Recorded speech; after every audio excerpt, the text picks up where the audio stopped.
Hello and welcome to another episode of the Supply Unchained podcast. My name is Ali Raza and I will be your host today. Today I'm excited to interview one of the top minds in executive search in our space, Mr. Andrei Palamariu, based out of Romania. This is going to be a great episode, and he is joining us today from Romania. So first off, Andrei, how are you doing? How are things in the executive search world? What are you working on? Thank you very much for having me, Ali. I'm actually from Romania, indeed. I'm based in Zurich. I think it's been 5 months. I spent a lot of time in Singapore before that, about 7 years. So I've been running around the map a little bit, understanding each region and each of the interesting hubs around the world. But it's been a great journey, and I'm very happy to be here with you. Yeah, so every time I talk to you, you're either in like New York or Zurich or Singapore when we last spoke. So tell me about how you got into this space, because obviously supply chain is global, and I think the firm you've been part of, Alcott Global, is probably the most recognizable name in the executive search space, at least what I've seen in the market. So how did it all get started? What's your background? How did you end up in the supply chain space, especially on the executive search side? Yeah. Well, it's been a coincidental, string of events that led me here. Actually, the company I started together with my brother, which is something that you don't usually see as much as you would want to, or doing business with family is always a risky endeavor. So far, so good with us. We started about 8 years back in Singapore, and the context was I was already doing a startup back in Romania. My brother was in Singapore working in executive search. Somehow, he ended up working with some of the big logistics players at that time, like the DB Schenkers of the world. We had a chat and realized there's a huge opportunity to actually open our own company and focus on logistics, which we did.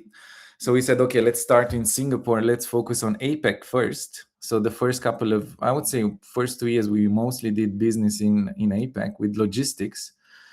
And then we realized logistics is great. It's a very fertile market for executive search because, let's say, the talent acquisition processes in many companies was immature, to say it nicely.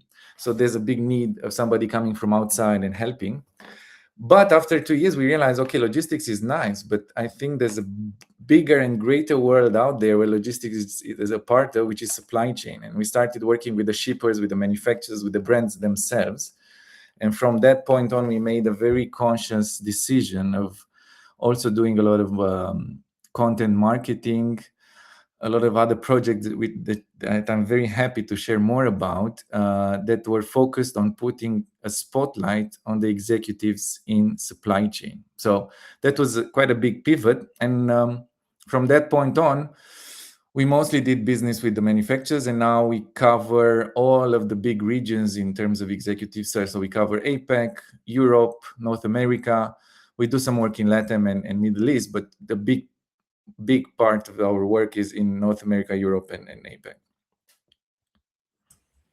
Now that's as I said, you're one of the most recognizable brands in the space. And so tell me more about like why Singapore. I know it's a national budding spot for supply chain. Sometimes I say that Singapore is like almost 5 or 10 years ahead of the US or Europe. So why did it succeed there, and what made you start in Singapore? And I think we didn't mention that you've probably done 20 times more podcasts than I have in terms of episodes. So it's interesting to sort of have a role reversal today where you typically interview people like myself, but today we're interviewing you. So tell me about like how why Singapore and now where you're at in Zurich, why the move happened there. Yeah, Singapore happened mostly because we saw a big opportunity of building a strong network of logistics and supply chain executives. There were already some of them, but not at the extent of what we wanted to build, where people could both come together, peer-to-peer exchange, learn from each other, then also listening in our podcast, then also find out what's happening on the market in terms of opportunities of getting hired. And then, of course, our business is what is the best talent out there, and how can we get them in our team, which was kind of our strength. So we realized Europe is already quite a strong market. They have a lot of players, US and North America as well. Southeast Asia, APAC in general, there is still white space. Let's start there. So it was kind of again a coincidence, but in the same time a conscious decision that we see more white space from Singapore rather than the more traditional market. So that was one. And like you said, part of what we decided early on, because it's a young company, yes, we are recognized quite a bit in the supply chain world, but in executive search overall, the company is probably not so known, and we don't want to be known in all verticals because our bread and butter is supply chain or value chain. But again, we are 7 or 8 years old compared to the big players in the space who are decades. And what we said is, if we want to stand out, we need to be different. And how can we be different? One of the things that makes us different is our approach to, or let's say one of our big values is be authentic, be real, be personable, be easy to interact with. So that kind of permeates in all activities throughout our team. But marketing content and value adding services on top of executive search have been from the get-go something we focused on. Happy to share more, but podcast is one of the, let's say, tools in the toolbox. Yeah, so one of the things that I find very unique about you is you are doing two things really well, right? Which is market research and obviously executive search, right? Which you said was the primary goal of maybe starting the company. So talk to me about that, because most people are either one or the other, but you do a really good job in terms of, really, and we've had conversations offline in terms of what people are paying for what the market sees. How did you see this opportunity? And I guess it's a good tangent into Supplify, right? Which you build your map out, and I think that attracts annually a lot of views. So, um, what made you realize that, hey, besides executive search, we also have to educate the market on what the companies are, both mature and emerging in this space? Yeah. Again, thank you for being nice, Ali, and saying we are doing both at a decent level. I think we still have lots to learn, but what we realized, again, through mostly talking with a lot of executives, either one-on-one or through our events, was that if the first topic of discussion would always be around talent, as in what type of skills, what type of resources, who are the best people at certain elements. It can be operations, it can be now AI, it can be sales, it depends. So always about what's the top talent around the specific either sub functions or geographies. The second topic that always came about was, okay, but what tools or solution providers should we be looking at, and what tools or solution providers are our competition or people from the space using that you've seen great results with. So people always want to understand talent and opportunities or who to hire, but they also want to see what's happening in the market in terms of leveraging technology and tools and solution providers. It can be software, it can be hardware, it can be consultants. So we realized, okay, there's a definite need there, and let's do something about it. And that's how we came about with Supplify, where we said, okay, let's build a service that matchmakes and connects the same executives we help with talent with solution providers, technology in supply chain. So that was kind of the inception. We started building a database of solution providers, a lot of them, startups, well-funded startups, mid-sized, traditional players. So we wanted to have a very clear understanding of the whole ecosystem, both pluses and minuses for as many players as we could. And then on the other hand, we started to map out what are some of the bigger challenges and executives are dealing with, and then try to matchmake. So either direct introductions, small roundtables, bigger events, virtual events. So that's something I'm spending a lot of time on and with. This technology space you know it maybe even better than me. It's been changing at a speed or evolving at a speed that is hard to keep up with, especially if you're an executive dealing with operational challenges. So that's where people like us step in and say, okay, this is what's happening, and this is why it might be important to you, Mr. Chief Supply Chain Officer, or Mrs. Yeah. Yeah, and to that note, you mentioned you're a young company, only 7 or 8 years around. How have you been able to attract these sorts of executives, right? Because as you know, on the startup side, it's hard to get like a chief supply chain officer conversation or a CEO conversation. It takes time. But what have you leveraged, right? Because as you pointed out, some of these people can go to 40, 50-year-old executive search firms that, have a history of placing people into the F500. What made them realize that, hey, there's a newer offering on the market, and maybe this is direction to go, especially with newer technologies emerging? How were you able to cross that chasm? In general, people enjoy doing business with people they can trust. So this element of trust has been, again, our main focus.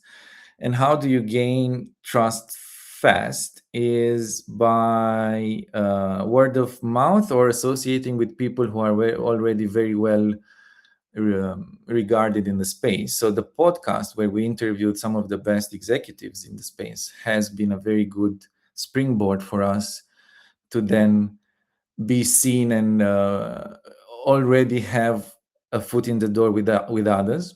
So this, has opened up the recommendation referrals. It's been great, and I think that's kind of, or one of the objectives of you doing this, and I think it's a great tool. Second, we also wanted to be very focused only on one thing, which was supply chain. And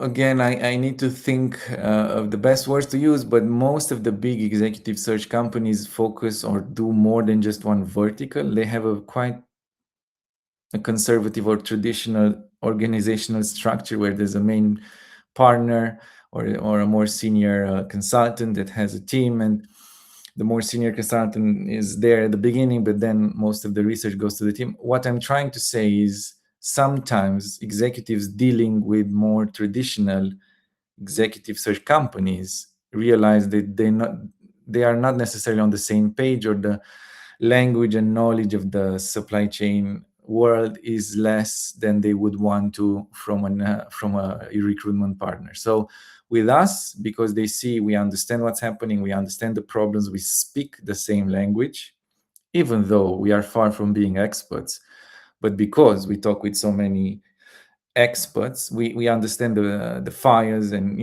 what's happening, the trust level goes up considerably. So these are a few elements. I'm sure I can think of others, but that part of using marketing or content marketing, like the podcast, we also wrote a book with a McKinsey partner about how to get to the board level from being a chief supply chain officer, interviewing some of the best chief supply chain officers.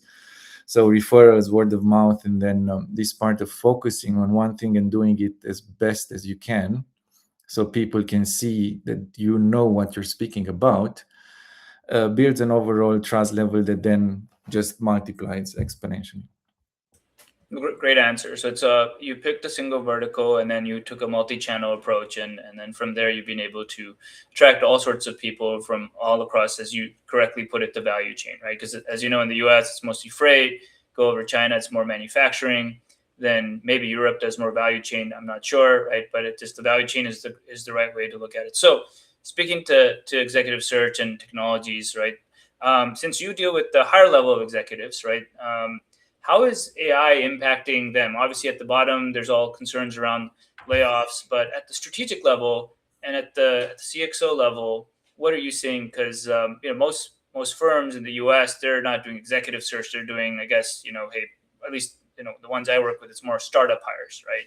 But on the other side of the table, at that strategic level, how is AI being received? How is it impacting that job market or search market? What are your views on that? Excellent question. And everybody's thinking about AI, and a lot of people are talking about AI, and some people are actually developing tools or ways of working with AI. And I think that's an important distinction. There's definite. So we recently had our annual event in Zurich. We had it in April, where we had about 100 plus C-level executives in supply chain and operations from the big Fortune 500 type companies, and we were also quite curious to see what is the level of both adoption and excitement around agentic AI in supply chain, enterprise level. What's the maturity? What are people doing? What are they thinking? And what are they cautious about? In general, what I've observed, and probably it is a supply chain matter, because there's so much happening operational and geopolitical, and so many fires that impact the day-to-day activity, the time and energy allocated to actually developing or working or learning how to use agentic or AI tools has been or is more limited in supply chain, or at least at the people I spoke to at the event. There is an expectation of leveraging these tools from the board or from the CEO, or and then people want to show, but I haven't necessarily seen big enterprise level implementations with agentic AI that works flawlessly across the supply chain. So there's all sorts of signals. I can give you some examples of people practically implementing things. So, for example, there is a retail group based out of Europe, and what they did is they said, okay, let's focus on Claude and on Anthropic. So they bought an enterprise level type of license. They created a center of excellence, and they said, guys, we will track how many projects or how many ideas get prototyped, or at least started with Claude, and then we'll track what can be done. We already have these big, we have the ERPs, we have the TMSs, we have the planning systems. We keep them, but are there things we can do with Claude to improve upon the data that we already have? It can be only reporting, analytics, or it can be even more, maybe a very specific demand forecasting model. So that was a practical example, and there are some results people are trying.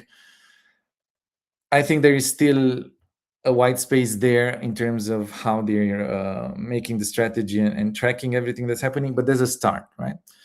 And I can give you another example, this time with OpenAI, and again, enterprise level license. And at least in supply chain, the head of supply chain is doing a monthly meeting with his immediate team, where they're looking at exactly what type of initiatives and how are people in their teams using the OpenAI infrastructure. So I would say that's interesting. Is it enough? Is it the speed that we want? I don't know. But there are some examples of this happening, and I can tell you more about it. But on the other side of, and where we are also sitting, and maybe we should also do a catch up on this, Ali, and how you're using all the tools and how it's throughput, how much it has evolved since last we spoke. But on the other side, I've spoken with startups that are AI first, and even in demand forecasting, how are they mostly using an AI focused and agentic level to do forecasting? Of course, let's say the agentic side, or at least the AI side, is not the strongest in mathematical calculations. How are they using mathematical models and then putting a layer of agentic on top? So there's a lot of things happening. Are there examples of agentic AI at enterprise level at big companies that has worked or have worked flawlessly that I can give you? Not as many as I wish there were at the moment. No, thanks for the background there. And this is same things I've seen at the C-suite level, where someone doesn't want to read a 300-page tender, so they'll push it through and get a 1-page, 2-page summary. So I've seen similar use cases in the military. So it's more like, hey, there's just too much information, summarize it down to this much information. That's been most of the case. But for the most part, like what I've been seeing is, yes, people want to do agentic AI, but there's just a lot of data to be cleaned up and false positives and all those sorts of things. So a lot of boring stuff has to be done first, and that's what we've been doing for for several years now. But yeah, speaking on that gap, right? You have these. One of the other avenues you use is the executive roundtable. Speak to me on that. How is it to bridge some of these giant industrial, almost $1 trillion companies with some of the solutions providers you're able to curate? I think you guys do a very good job in terms of just having these events. How effective are they? Are they unique in terms of, or are they more effective in certain geo markets than others? Speak to me on your roundtables. Yeah. Um, Before I go to the roundtable, Ali, I was thinking now related to what you said about agentic AI. There is a quite a wide spectrum of attitudes towards it, and then on one or maybe on one extreme, there are people or executives that are saying, "Look, I'm very enthusiastic to look at the possibilities, but because I am very aware of our data management process and the lack of structure, I don't see how we could do more than we are doing." So that's one. And on the other hand, you see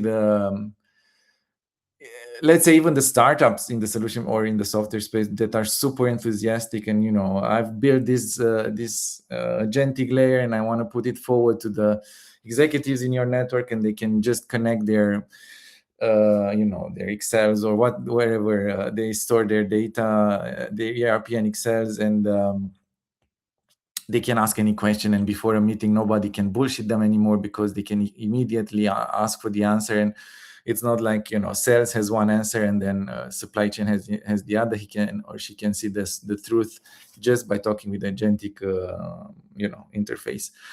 So you have this interesting spectrum. I would say I wouldn't go for one of the extremes. I think in the middle is healthy to be. I think you can do a lot even though your data management is not great. You can start somewhere.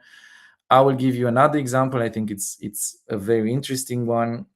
We've done recently we've done a virtual roundtable on the topic of how to vibe code an SNOP app in 30 hours. We've done this with Knut Alike, who is an ex-McKinsey partner, about 30 years plus in the business.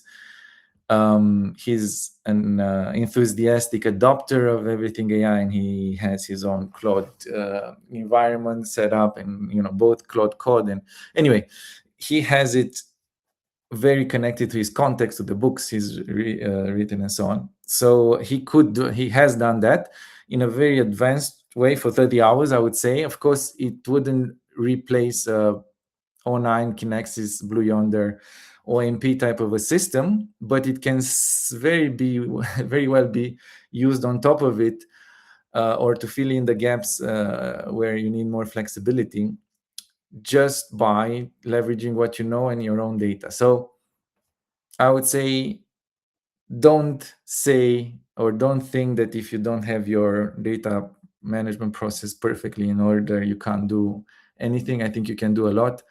It's just a matter of identifying what are the white spaces you can attack, so to speak. Okay, now back to your roundtable question, Ali. I've seen a lot of type of events, from the big conferences out there, symposiums, to the 100 people events we do, and then to the 20 people or 15 people roundtables. And I've seen these type of events work very well, where you don't have to spend the whole day there. You can spend a few hours. We bring the right people, the right seniority, the right title, or the right focused people there. One of the solution providers brings a client that speaks to how they've worked together, and then this peer-to-peer exchange happens, where people are asking practical questions of, okay, but what failed? How did you learn this together? How did you grow? Why did you choose them? What are the results? Or the hard questions that you can ask in a more intimate space, where you can kind of open up to the truth as much as possible without thinking that maybe somebody will hear. I don't know. You don't have to pretend you're smart, as bigger than you are. You can be honest with all the peers that are there. So those type of spaces where everybody can be as authentic as possible are extremely valuable for the right information sharing. And we do this mostly focused on real case studies, practical examples of what worked, what didn't, and how did you change and reach some results with the solution provider. No, I concur with you. So this year, I mean, we've gone a little bit more heavier on the marketing, but I've attended 3 events or exhibited in at least 2 of them, right? That's been a small conference with, maybe 8 or 10 vendors with booths, right? And then a lot of executives. Then obviously Manifest, which is hard to navigate, and then Gartner. Where I, to your point, found the more effectiveness is like when there's only 8 or 10 booths there presenting to a bunch of executive officers, right? That's typically where you have the time to show your capability demo. Otherwise, it's a lot of noise. So I concur with you that smaller settings, which people have clear objectives and agendas, and can come in and say, "Hey, this is the reality of things. Who can help us?" has been, I think, the right segue, or at least the most effective segue for us this year, right? But on that note, right, the roundtables, are virtual ones better? Are they better in Asia? Are they better in the U.S.? Are they better in Europe? Talk to me about that, because you've hosted events almost everywhere. I think, how many continents now? 6 or 7? No, the main ones. No, we've done Asia, we've done Europe, we've done North America as well. Yeah. I would say face to face beats everything, just because of that, shake the hand, look in the eyes of the person you're connecting with, or exchanging ideas with. That is very strong in that regards. Geography doesn't, I don't think it impacts as much as who is speaking and who's there to participate.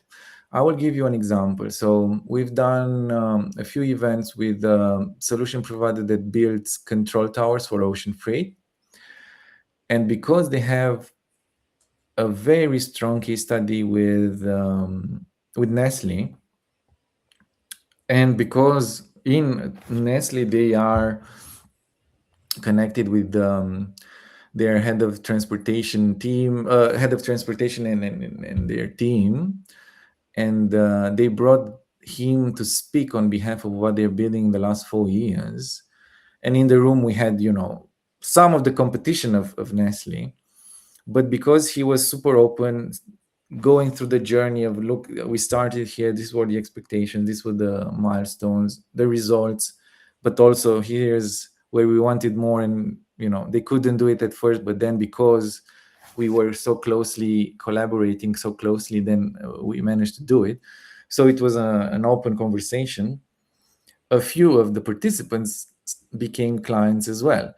And of course it matters that you have a strong product, you can showcase the technology.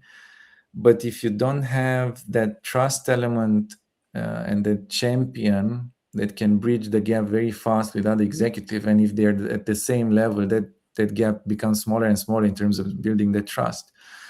If you already have that, the speed of decision making is much faster. So I think what matters is having the right speaker, the right content, and the right participants there. I think you can solve a lot of issues. It makes a lot of sense, and as you know, it's sort of a revolving door between the same companies in the same space. So I've noticed this in the railroads, where you're an executive at one class one at the beginning of your career, then you're at a different class one mid career, and you retire at a different career. And oil field is sort of the same way, where the services side, they're just going between the 3 or 4 large companies. Um, so on executive search, what do you still think is the gap in the market, right? Talk to me about like the future of executive search. Is it going to be an agent matching executives to jobs, or is it still going to be the handshake? What do you think is the pattern for your space? It's difficult to say. I think agents can help, or digital assistants can help quite a bit. But when it comes to senior talent, senior executive talent, people or hiring managers they still need to make sure that there's a there's a recruiter there, or it can be internal, it can be external, that has a very clear process of who's and understands the criteria very well of what's important and what are the priorities and why this person or that person is the best fit. um, what's happening now for us, right? We still receive quite a few mandates for the VP of supply chain for a certain region, or the head of manufacturing for a certain geography for different companies. And more we see the expectation of the hiring managers and their team, of those people or the talent they bring in, to be very savvy in in tech. And not necessarily savvy doesn't mean expert, but at least understanding what's possible and what look excellent or what good looks like. And we also see savviness with agentic AI tools, and how can you use them or leverage them in supply chain. We see this. I wouldn't say this is one of the biggest priorities for the hiring managers in supply chain at the moment. They usually, when they hire, they have a very clear priority list of, it can be a turnaround, it can be a growth, it can be a supply chain challenge that they need to fix, which are very operational. Always operational challenges take priority. But then after they see that the person can do that, they look, okay, what is your background in terms of working with other cultures? Where in the world have you done work? How easy is it for you to motivate your team? What they are doing, reference checks both on up the boss side and also from the team side from the past. And then they're looking, okay, what type of technology aptitude do you have in terms of understanding what's possible and how to leverage? So will we have executive search done by agents anytime soon? I am in very big doubt of that. I think when you go at very important level up, senior level up, people, when they are hiring, they still need a very knowledgeable supplier or recruiter to help them make the final decision. And to your point, right? Talk to me about executive search, and you do both. You do both the traditional F500 brands, then also startups, right? So how do they differ? What are the profiles that you're looking for? I know every company is unique in its own way, but I'm sure there's a pattern between the two. So how compare and contrast the experience working on both sides? Because you're one of the few recruiters in the supply chain space, executive search, market researchers that actually does this. Yeah, it's quite a big difference. Of course, as mentioned, when you work with the F500 companies, they ask, or they put a very high priority on what type of operational aptitudes does the person have, what type of responsibilities, how big, what the teams, the budgets, the P&Ls they've managed in the past, and and then how can this translate to the challenge at hand. So it's quite operational, and then also leadership and management. If you go on the startup side, is more of, and when startups or technology companies come to us, they ask mostly for people that have a background in this more of MNC space, but are very, again, I will use the word savvy, but they are very technology forward as well. So what I'm saying is, we don't necessarily hire technical in terms of software engineering type of profiles, because we don't know so much about that space.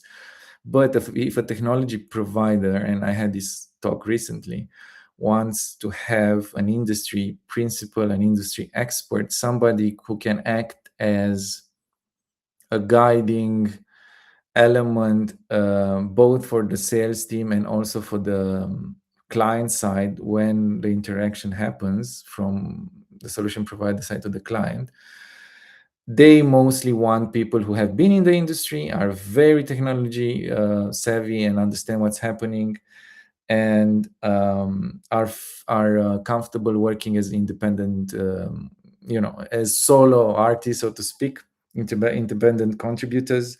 They don't necessarily have the need of being the boss over hundreds of people and having a 10 people team and delegating. So they want to get their hands dirty, and they want to see at the root what's happening in the tech space.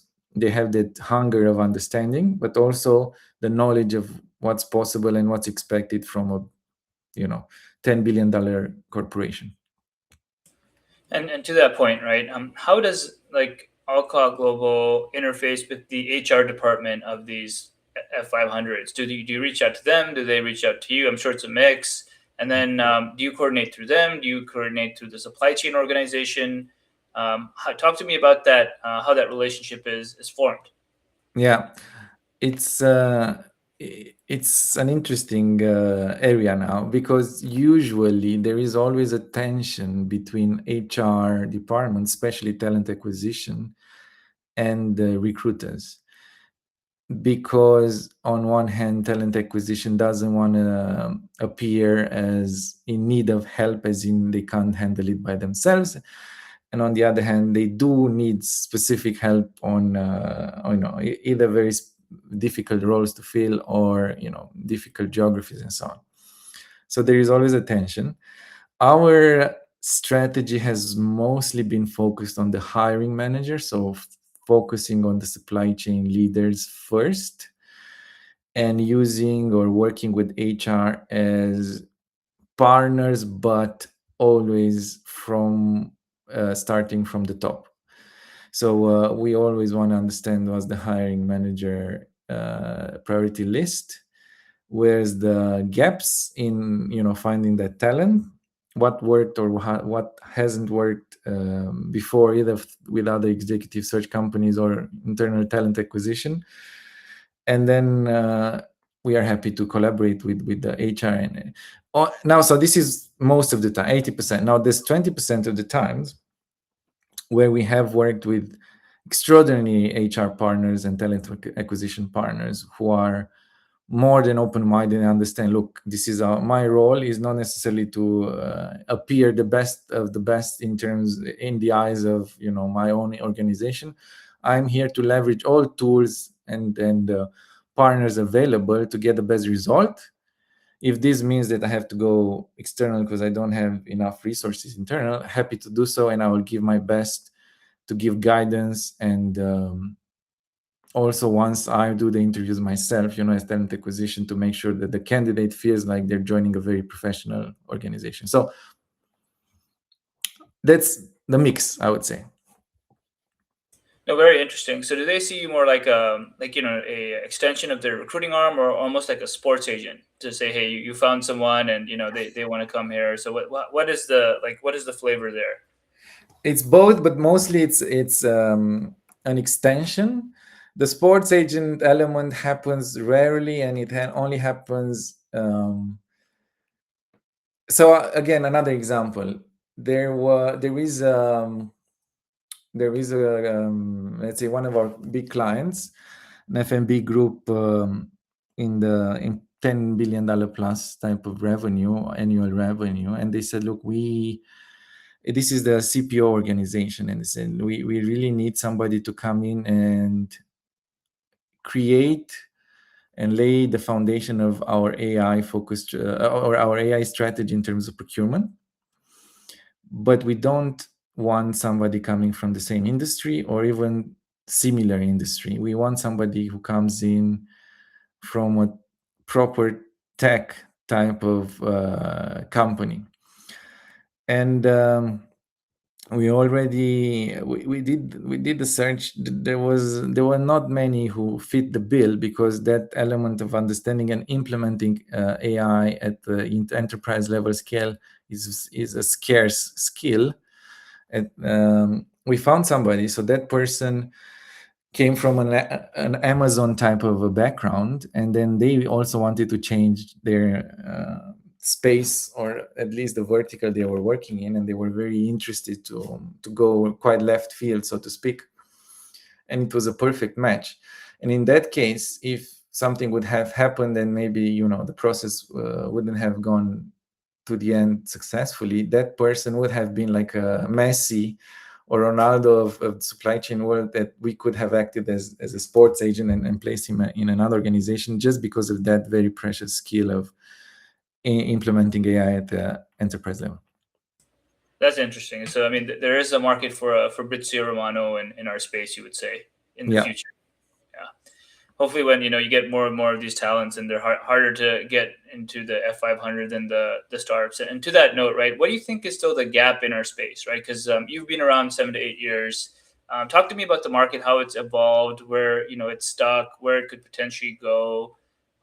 Executive search is something people are still learning about on the at least the startup side, right? So, your thoughts there? Are we moving? You've mentioned we've been. It's a bit slow, but do you think there will be a event that will increase velocity, or this is just the nature of the beast? Yeah, I think so. To paint with broad strokes, at macro level, we are not in the greatest shape. Economic wise, you don't see a lot of growth, GDP growth areas. There's some, but not huge, which triggers fear in people's minds, and then say, okay, we need to keep our budget close, our expansion plans. Okay, let's wait and see. Let's see what the White House does, and let's see what Iran does, and let's see what the Hormuz Strait happens there, and let's see what China does or Taiwan does. And let's wait and see. The let's wait and see sentiment has been growing quite a bit, which means hiring at executive level for expansion has been impacted. On the other hand, the bright side, which has started with all of this AI craziness, where people understand that if you don't act now, you're gonna miss the bus and the train, and that's it.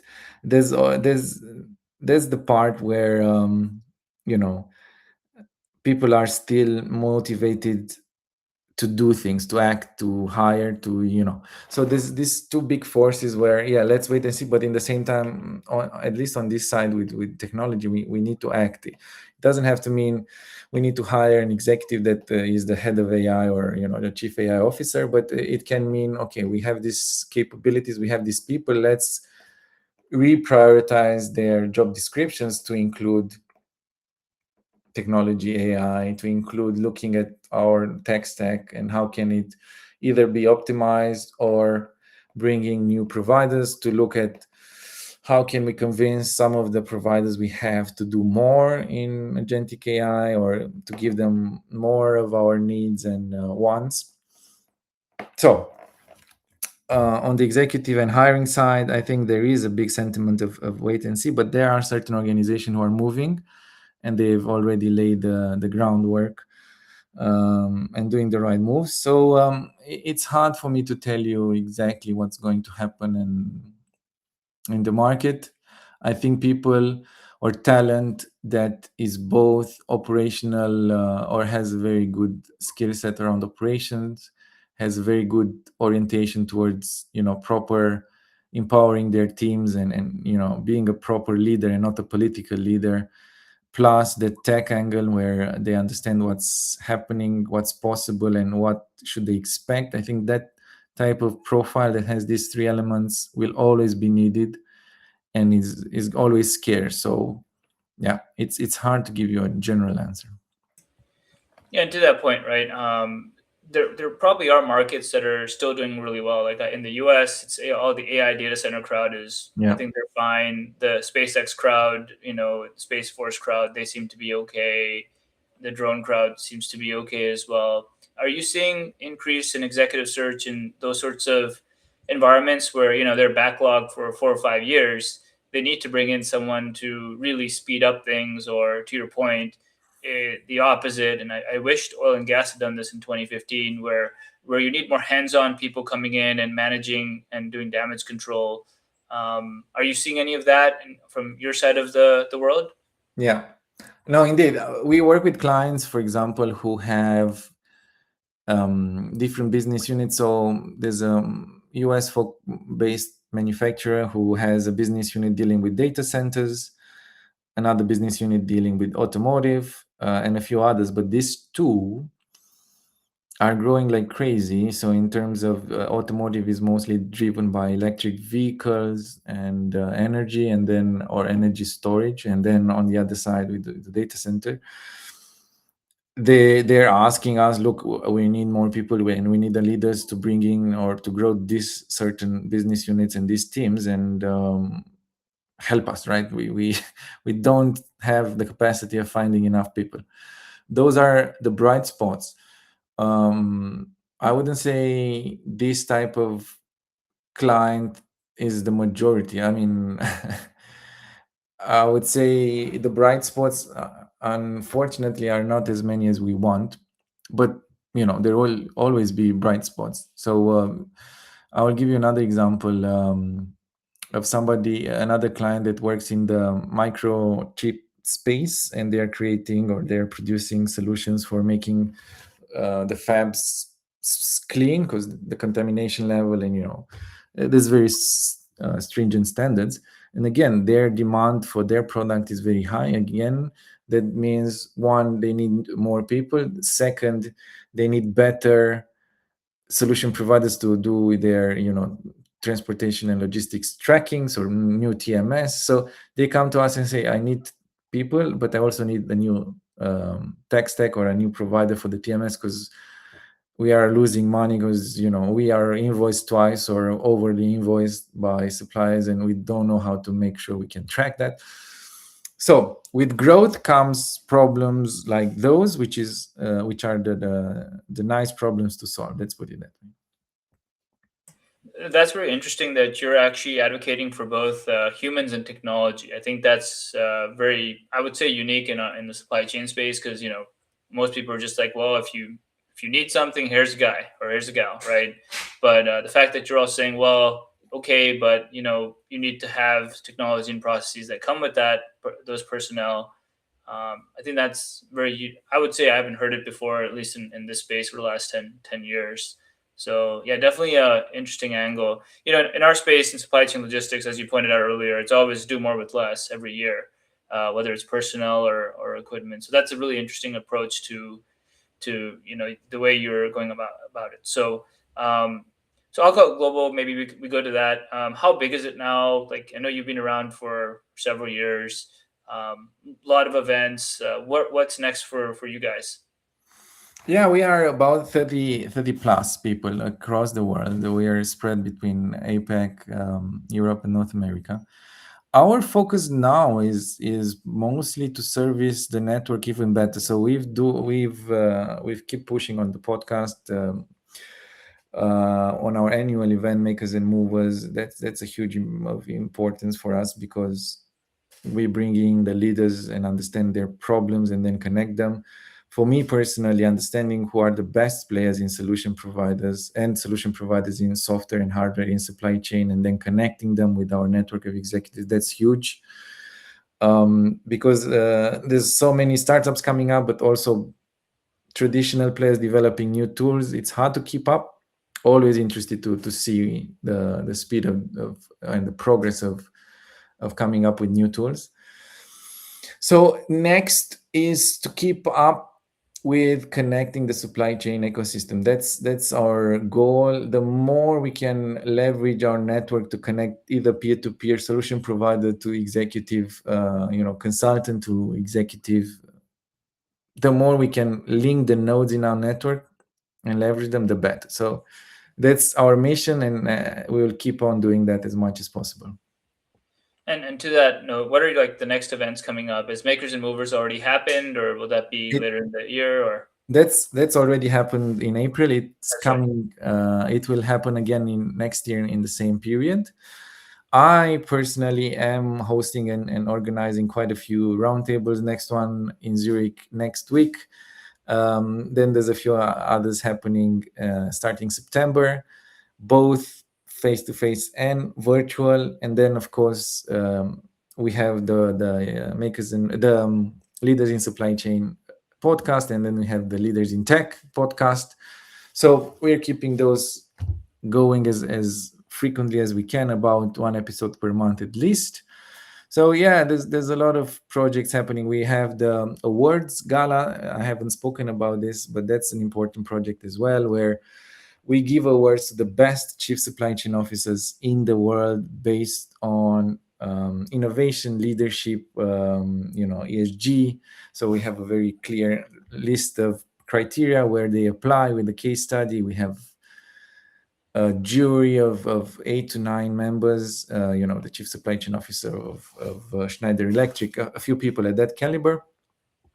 And then in September, we have the event where we give the awards. So there's another way that we put a spotlight on the brightest leaders in the space, and we celebrate them. We keep doing this layered cake of putting energy and putting shining a light on the best leaders. And I think by doing that, you just create that network and that leverage to make people understand that without supply chain and without the leaders in supply chain, the world wouldn't move as much. I'm glad you're connecting all the dots. So speak to me on chief supply chain officers, because I'd imagine they would be your biggest executive search match, right? So is this a role that's been around for many, many years that people have not known about? Has it emerged? I've spoken to Bryn Ladd on previous podcasts who said, hey, chief supply chain officer, suddenly everybody wanted one, and then they put someone there. So speak to me on that specific position. What does a chief supply chain officer do? And since you've seen probably hundreds of resumes, if not thousands, of like trying to match it to that profile, is it a generic one? Is it specific for per company? I would imagine. So what is the chief supply chain officer? Yeah, it is specific to the companies, and like you just shared, it's not like the CFO or CEO type of a role that has been around for ages. And I think it helped that in a way COVID happened, that people realized, look, somebody has to solve for all the craziness that caused, and who is going to lead that kind of charge. And of course, people realized that the chief supply chain officer position and role has such a big importance and weight. And then their voice was better heard in the board meetings and so on. So that's a restart a little bit with the crisis in the Middle East now. Again, who has to solve for this? Pretty much the organization of the chief supply chain officer. Now, to the question of what does a CV of a good chief supply chain officer look like, it's hard to say, because each organization has their own peculiar ways of looking at it. I've seen people do great in the role after being with the organization for 20, 30 years, and from growing from the warehouse floor or the manufacturing floor all the way to that office. I think that's one way to do it, and it's great. There's another way of being in different industries, and somebody who has been in pharma and then went to, I don't know, something like industrial manufacturing. So taking the learnings from one industry and trying to see what works in others, and kind of cross pollination, that has worked as well. So it's hard to say what's the best profile. It depends a lot on the company and on the moment, what are the priorities as we speak. But if there are a few things that chief supply chain officers should be able to do, and of course most of them have the foundation of understanding end-to-end supply chain operations, how to solve for them, who is the best in their team to do that. But there's another element, and we spoke about this in our book, that sometimes is overlooked, and I think the best chief supply chain officers do it well, and then some of them become CEO, is the ability to tell a story, and the ability to adjust the way you're communicating to best fit the person or the group of people you're talking to. So there's one way of talking when you're talking to your team. You can include a lot of supply chain and operation jargon and terms and so on. So that's one way. But even more important, when you're talking to your CFO, CEO, or to the board, and trying to encompass the importance of the work of your team and how are you actually making a dent, and the ability to make that a story that they would understand and to connect it to business value and not to supply chain jargon. That ability of telling that business oriented story is rare and extremely valuable to have, and that kind of separates the best chief supply chain officers in the world to the rest, from the And rest. and it's been fascinating. Two more questions for you. When does someone know that they're ready for executive search? Like, why would they, when would they reach out to you? Or maybe when would you reach out to them? Interesting question. Because like Uh, I'm yeah, talking please. about the mid-career people, right? Because there's a lot of people who've done 10 or 15 years, and they're probably like, okay, well, I've been at say X chemical company for this many years, but is it time for me to reach out to executive search, or maybe I'm 4 years into the company, and maybe I'm jumping the gun and saying, hey, maybe it's time for executive search. So back over to you. Yeah. There are certain milestones and that need to be accomplished in order to be considered an executive. Let's put it that way, right? So it varies, but um, once you're already at that director type of level, you're where you should be considering yourself an executive already. Senior director, VP, C level, it's already it's quite of understood or agreed upon. But I think the moment, or if the question is when is the best moment to make a change, is it after you've been 15, 20 years with the same company, or is it after 15 years of being with 4 companies?